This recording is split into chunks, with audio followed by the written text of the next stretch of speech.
This date in 1994 marks the start of one of those moments of collective failure for humanity. The Rwandan genocide remembered, 100 days of gruesome slaughter that left an estimated 800,000 dead after the killing of 10 UN peacekeepers by Hutu radicals. The international community basically upped and left at the time. The United Nations, former colonial power Belgium, and the US all have since issued formal apologies. Not France, though, whose president at the time, François Mitterrand, is the target of a damning new report by historians, a report commissioned by current leader Emmanuel Macron.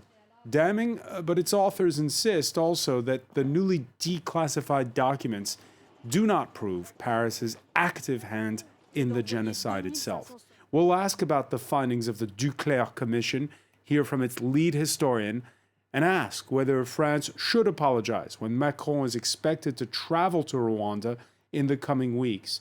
How France talks about its past can also inform how the nation sees itself as it heads into a presidential election year. Today in the France 24 debate, we're asking, is it time to apologize? With us, reporter for French newspaper Libération, Maria Malagardis, whose books include On the Trail of Rwanda's Killers. Welcome to the show. Good evening. Also with us, Jacques Millard, former member of the French Parliament, member who worked on the time at the National Assembly's Commission back in 1998 on Rwanda. Thanks for being with us. Hi. And from Kigali, academic Jean-Paul Kimonyo, former advisor to President Paul Kagame. Your books include Rwanda's Popular Genocide, A Perfect Storm. Thank you for being with us. My pleasure. The France 24 debate on Facebook and Twitter, hashtag F24debate. Yeah, France also marking the 27th anniversary of the genocide. There was a commemoration earlier at the Holocaust Memorial in Paris. The government announcing the opening of many, but not all, archives from that time. It was 6 weeks into the genocide that the UN Security Council finally approved France's request to intervene. It was called Operation Turquoise. It had a mandate to stop the killing and assist victims. The French were quickly accused at the time of providing cover for the retreating Hutu extremists. France's intentions raised suspicion. That's because French troops had already once, back in 1990, helped thwart Paul Kagame's march on the capital with his patriotic Rwandan Patriotic Front, the RPF. Historian Vincent Duclerc speaks of then-President François Mitterrand, obsessed with the notion that the Ugandan-raised, English-speaking Kagame could win. In his interview with France 24's Mark Perlman, Duclerc distinguishes between two periods, that before 1993, when Mitterrand had free reign, and then after 93, when his Socialist Party loses legislative elections in France and has to share power with Conservative Prime Minister Edouard Balladur. There are two clear phases, 1990 to 93. During that time, the presidential palace is all-powerful in anything related to Rwanda. And then, as of the cohabitation mid-1993 through to 1994, when the genocide of the Tutsis start, Edouard Balladur's government comes in, and it's clear in our report that we say that their government goes to a more voluntaristic style approach. And I think hats off should be taken to them because they wanted, in all good faith, to try and have France intervene to stop the massacres. And I think there are those two clear stages. So you have the 1990-93 stage. In that time, the private staff is all-powerful. They get direct orders, oral orders from François Mitterrand. So he summons into his office the chief of staff, and he says, you know my policy, you know what you have to do. So these are orders which ultimately are quite unclear. And we have been able to piece them back together in part. And we know that then Minister of Defense Pierre Joxe insisted, when he spoke with François Mitterrand, saying that these orders need to be written down.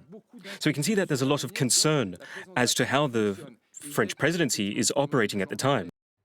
Your reaction, Maria Malagardis, to the words there of that historian on what he found looking at those archives?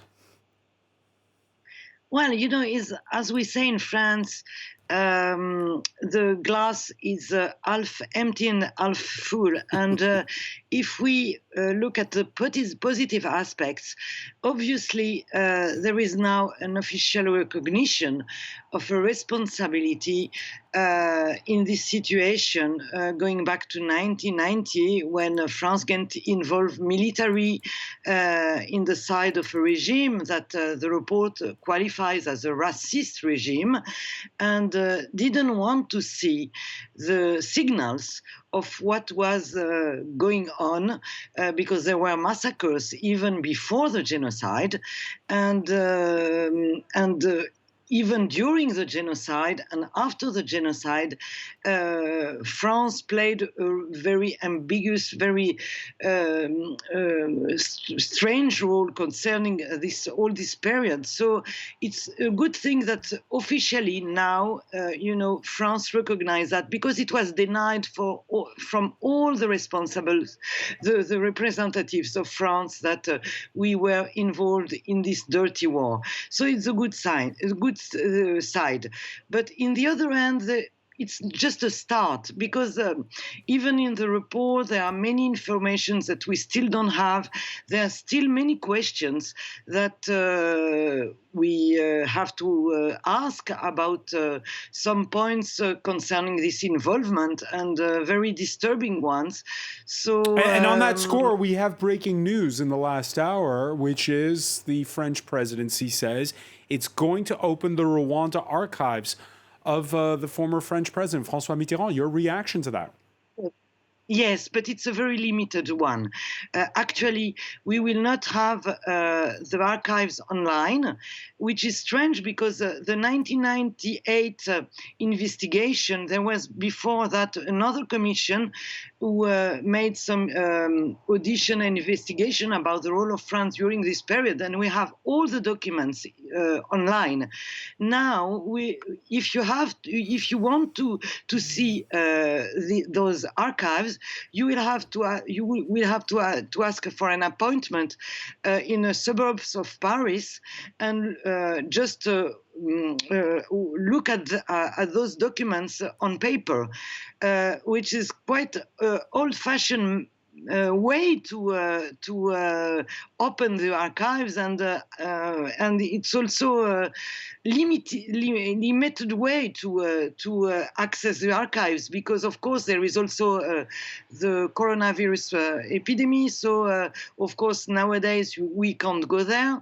So there are also a lot of restrictives that they are not sorry. They could have gone further. Let me bring in Jacques Millard on this. Jacques Millard, do you agree that with the opening up of these archives, why not make them completely public and put it on the internet? First of all, I would like to say that to try to condemn France as partner in crimes is false, and this is inadequate. And when you read the report of de Clercq, you see that France did not active fight, and took part in genocide.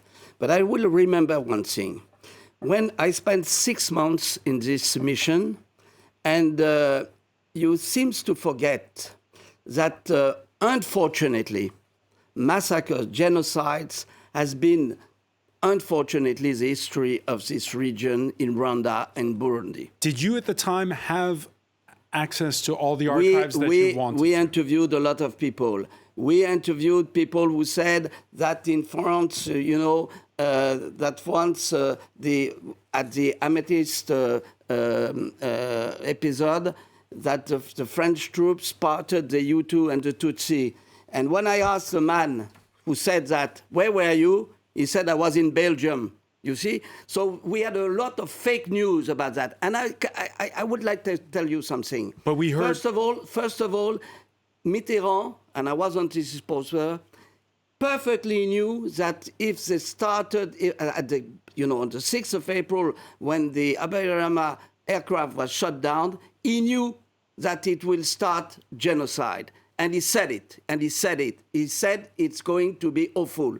But he is not partner in crimes. He has tried to bring Abayarama to Arusha to have democratic vote.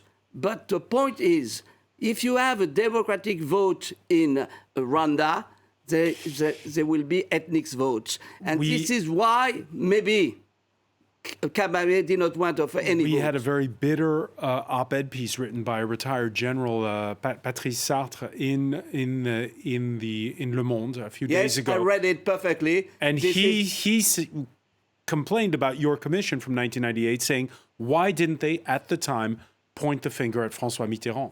Well, to tell you the truth, Mitterrand, and I wasn't his supporters, I was in the opposition at the time, has tried to bring democratic vote in Rwanda.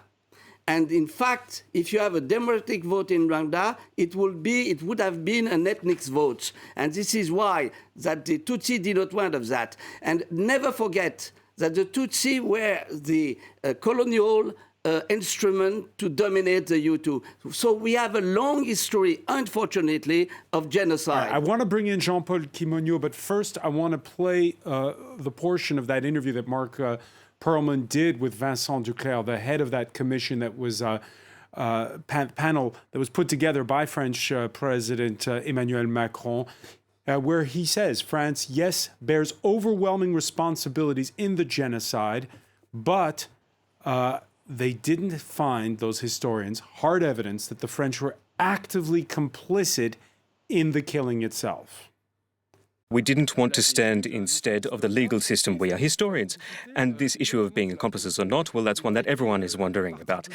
In a report with 1,000 pages, 200 pages of side notes, with tens of thousands of archives that had been consulted, it would have been a little odd for us to not talk about responsibility in that. But what we do say is that in this, France isn't, we didn't say that France is an accomplice. What we said is that in our archives, the ones that we looked at, there isn't a single archive that we looked at that showed that France wanted to be part of a criminal enterprise. So it means that France didn't want Tutsi genocide.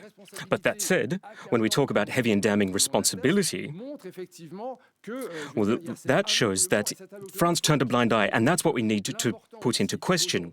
And that's what's important today. We need to think about that part of the past. Jean-Paul Kimonyo, does turning a blind eye make you complicit in the genocide? No, because I think that the issue here is not to turn a blind eye. It is to support genocidal enterprise, being before the genocide as such, being during the genocide and after the genocide. The definition of complicity of genocide that the Commission uses is very narrow. There is now jurisprudence since Akayezu case in ICTR that says that you can be accomplice of genocide without yourself having genocidal intention. So maybe let me go back a bit to the report, and I'll come back to this issue of be accomplice or not.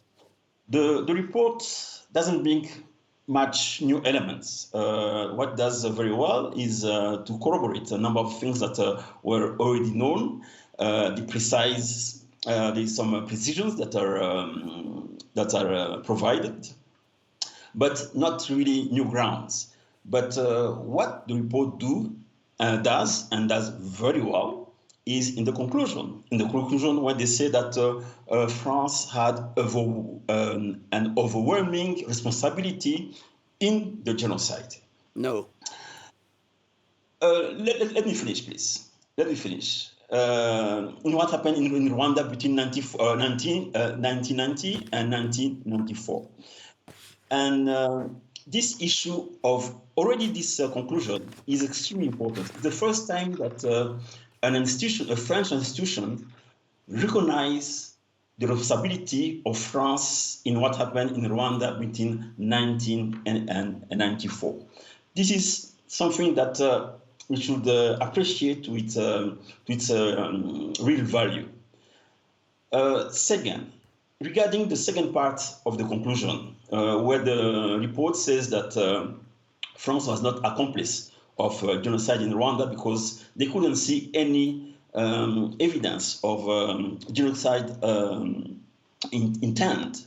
But as I told you, you don't need that. And what the report shows very well is the extent of support that France gave to the genocidal regime.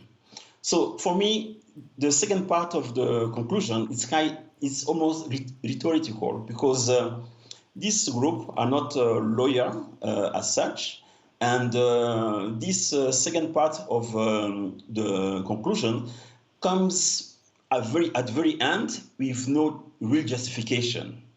Do you get the sense on that point that they're sort of putting the ball in Emmanuel Macron's court and leaving it up to him to make the right decision whether or not to issue this formal apology on behalf of the French state? Certainly, you can see that they open doors to other developments. But I'd like maybe also to raise your awareness to one thing. With the question of France's responsibility in what happened between 1994, France and Rwanda are the main actors, but they are not the only actors. There's another actor that's extremely important, is French civil society. If we happen to know, even I would say 2/3 of what France did in Rwanda during that time, it is mostly thanks to French civil society, journalists, among them Maria, of course, academics, and the activists. We don't know what they're going to do. Rwanda can do a number of things, France can do a number of things, but I think we should not preconceive what the civil society of France is going to do. I think it's their own fight now. They want accountability for what France did, and I think that we should not forget that there is also this part of development that is still possible. Yeah, it's also the French military, which is conflicted about this.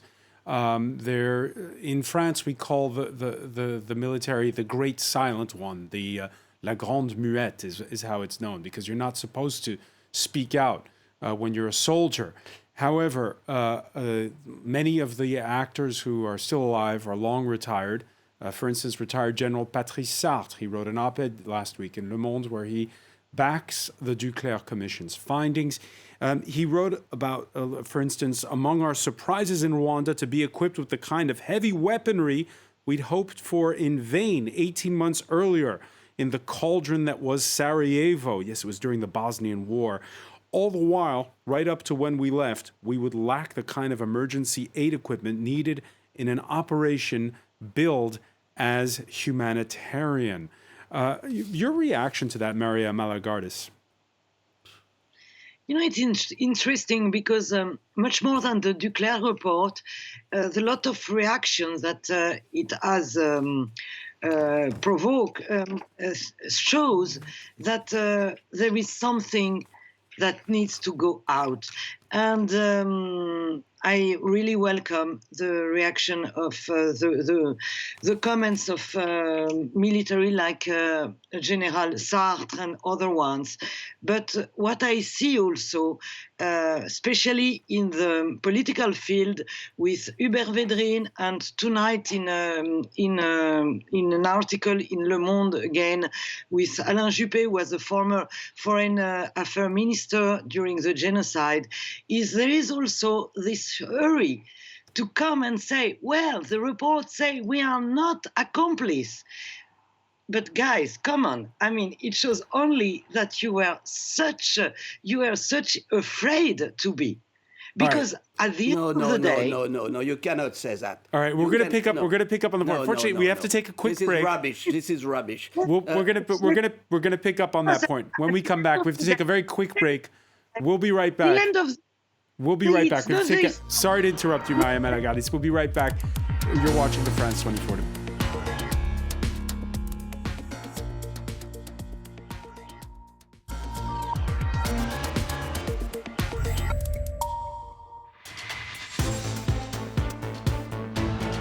Welcome back, or welcome if you're just joining us. It's the France 24 debate, and We're speaking on the anniversary date of the start in 1994 of the Rwandan genocide at a time when France is grappling with its past and with its role in that conflict. We're talking about it with French newspaper Libération, Maria Malagardis, whose books include On the Trail of Rwanda's Killers. Jacques Mial, former member of the French Parliament at the time, in 1998, you were on that commission that looked into what happened during the genocide. From Kigali, we welcome academic Jean-Paul Kimonyo, former advisor to Paul Kagame. Your books include Rwanda's Popular Genocide, A Perfect Storm. Just before the break, we were discussing, Jacques Mial, with Maria Malagardis, the fact that it's difficult if you're a former soldier, because on the one hand, it seems to be either has to be one or the other, all or nothing. And there is is doing the best by your country, is serving your country at times, calling out when things are wrong. We saw, for instance, hold on, let me just finish. The article of we saw, for instance, when there was in Bisesero in 1994, June of 1994, it was soldiers who said to their superior officers, come on, let's do something after 3 days of killing. Okay, but the article of Patrice Sartre in Le Monde, when you read it, it's words, words, and words. I'm sorry, there is no evidence. No evidence. And I would like to remind you something. He tells about his first-hand impressions of what it was like at the time. The French government was the first government to qualify what happened in Rwanda of genocide. And the Americans didn't want it. And when you read, the Security Council, it says very clearly that deeply concerned by the continuation of systematic and widespread killings of civilian population in Rwanda. Because there is a big mistake in this declare, that in fact this is true that it has been a genocide of Tutsi by the Hutu, but it continues afterwards by other genocide. So, the point, the weakness of this declare report is that it forgets that before there has been attacks coming from Uganda by Mr. Kagame and his party, who has harmed Mr. Kagame. Does France, all right, let me ask you the question. Does France owe an apology to Rwanda? No, there is no question of apology. Even Mitterrand, and I was an opponent, has tried to prevent it. He has brought Abirama in Arusha to sign this agreement for new election. And this did not happen because, unfortunately, when he came back, he was killed. By whom? Question mark. Right. So please, don't focus. And there is something more than that. In fact, Mr. Macron, when he ordered this report, focusing only on the genocide of Tutsi by Hutu, which happened, this is true. In fact, he tries to tame Mr. Kagame and to show him that France wants to have new relations. We're going to talk about those issues. This is a big mistake because he's wrong. We're going to talk about that later. I want to bring in from Brussels, Colette Breckman, journalist at newspaper Le Soir, author of Rwanda, History of a Genocide. And Colette, it's always a pleasure to speak to you. I remember during those heartbreaking days of 1994, when I was working at Radio France International, being on the phone with you, you were covering the conflict at the time. You're in Belgium, where you are, they did issue a formal apology to Rwanda. How did it go? Well, Belgium apologized in 1999 after a commission. You can compare with Commission Duclerc, a parliamentary commission that looked all the story of the relationship between Belgium and Rwanda. And finally, the Prime Minister went himself to Kigali and he said, I apologize in the name of my people. And that was a very great moment of healing for Belgians, healing for Rwandese, and also tears in the eyes of the Rwandese, because it was the first time a Western country who was very close to them apologized clearly about what they did and what they did not. Was it a difficult decision to take, particularly for Belgium's military? No, No, because the Belgians were not involved in the support of the Hutu army, and they paid it for it because they lost 10 commandos in the first day of the genocide. But within the public opinion, there was still a lot of confusion, and so this parliamentary commission did a very good job in clarifying the spirits and also the political attitude of the prime minister. This made a breakthrough, and since then, the relationship between Belgium and the Rwandese people is more or less in peace. Fast forward to 2021. Colette Breckman, what's your take on the Duclerc Commission and the announcement that's come in this Wednesday that the archives of François Mitterrand pertaining to that period, the former French president, are going to be opened? Well, I would say at last we had to wait a quarter of a century to see the truth coming out, but still it is important. And what I want to focus on this, they are still now in the region, in Congo, in the neighboring countries, in Europe, in Belgium, in France, a lot of people, negationists, who deny the genocide, who deny any culpability. And this Duclerc report is also a big blow against those negationists, and it is very important also for the peace in France, in the spirits and the conscience of the French, of the Europeans, but it's also very important for peace in the region of the Great Lakes. I just come back from there, which is still at war, which still suffer from the consequence of the genocide in Rwanda. Colette Breckman, many thanks for taking the time to speak with us from Brussels. The Rwandans, by the way, with their own report that's coming out soon, President Paul Kagame, he's reacted to that commission ordered by his French counterpart, calling it a positive step. We welcome this report because it marks an important step toward a common understanding of what took place.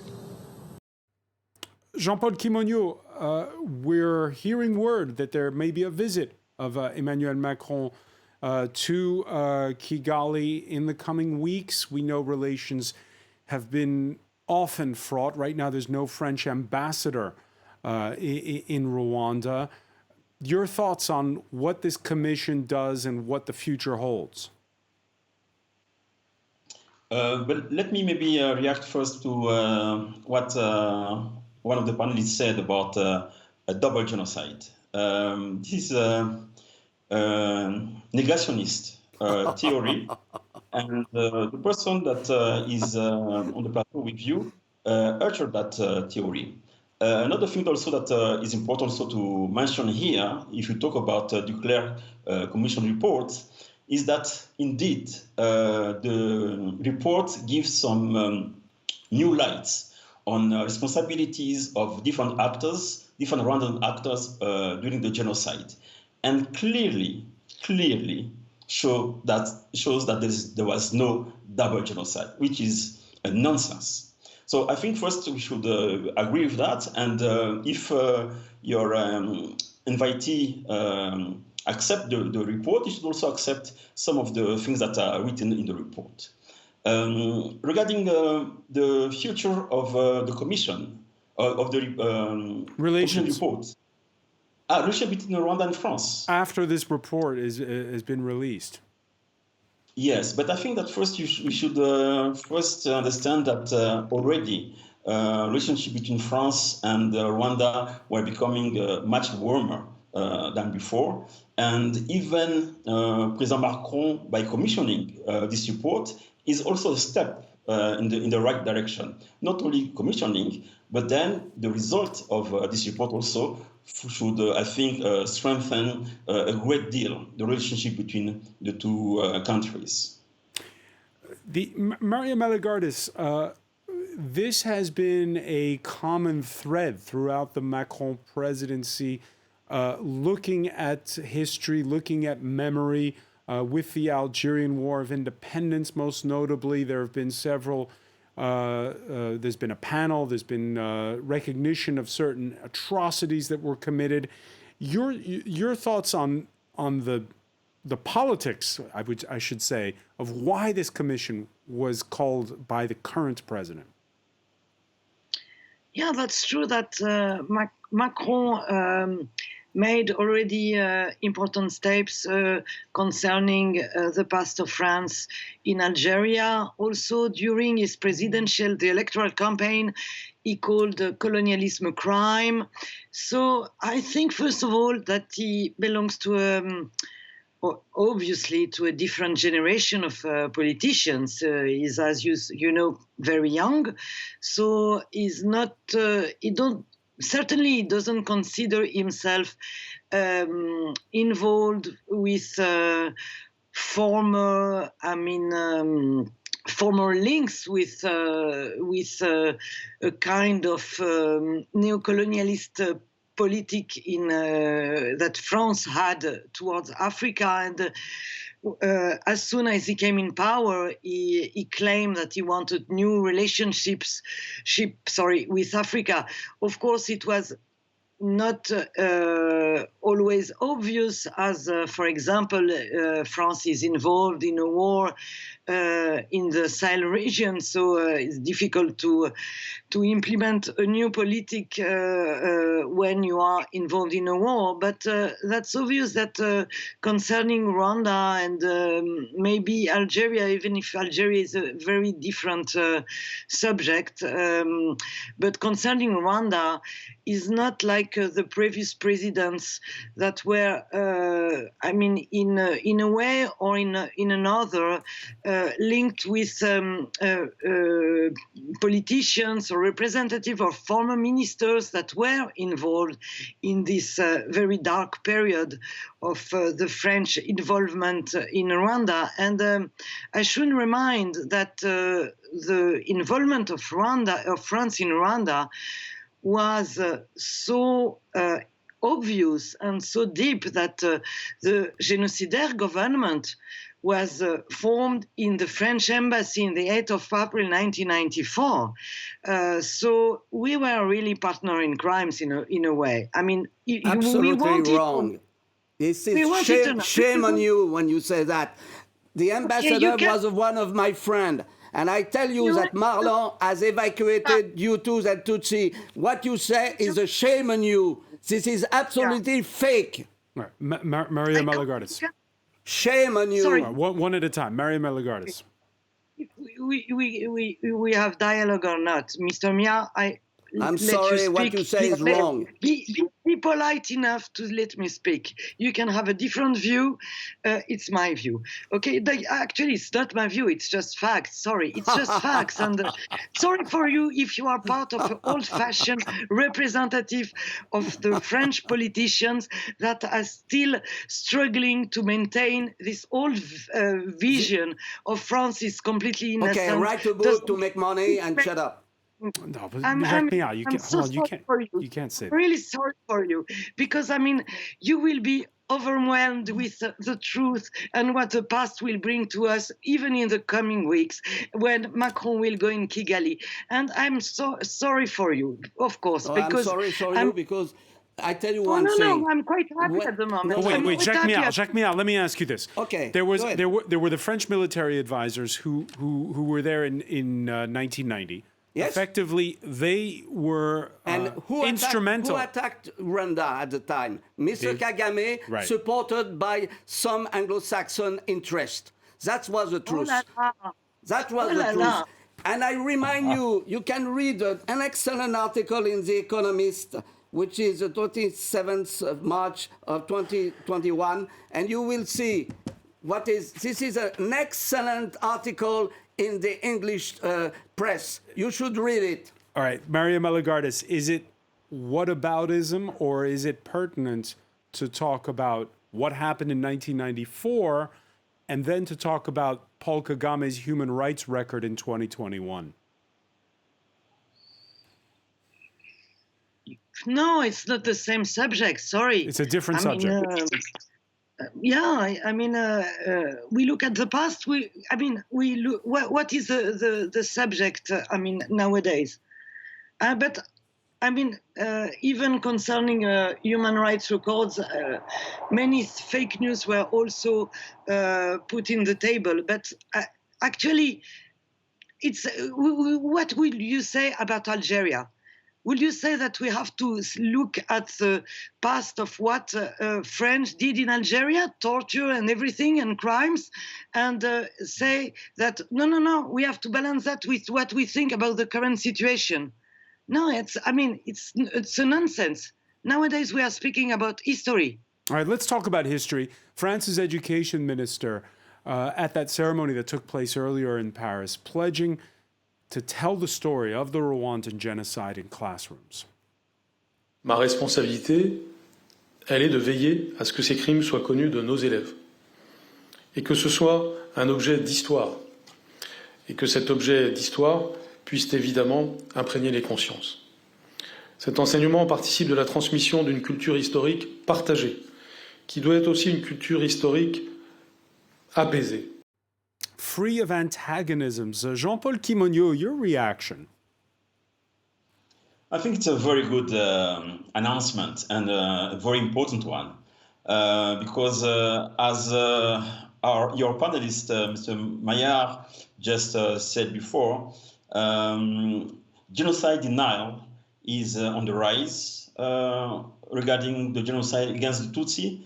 And if institutions can have, let's say, a more stronger, stable, and objective view about what happened in Rwanda during 1994 is extremely important. But now, if the institutions want to transmit that to the youth, it's even better. So I think not only for Rwanda, but for humanity, it's very important and very good that the youngsters are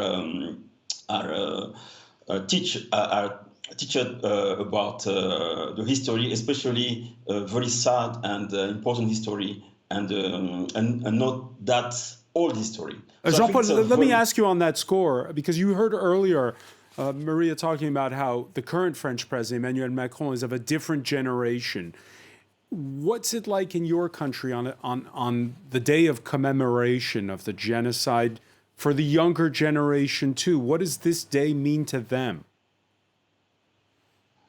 Rwanda has made a lot of efforts to explain to the population what happened during the genocide. But more than that, we had a Gacaca tribunal, which were community tribunals all over the country, where in each community, people discussed in depth about what happened during the genocide.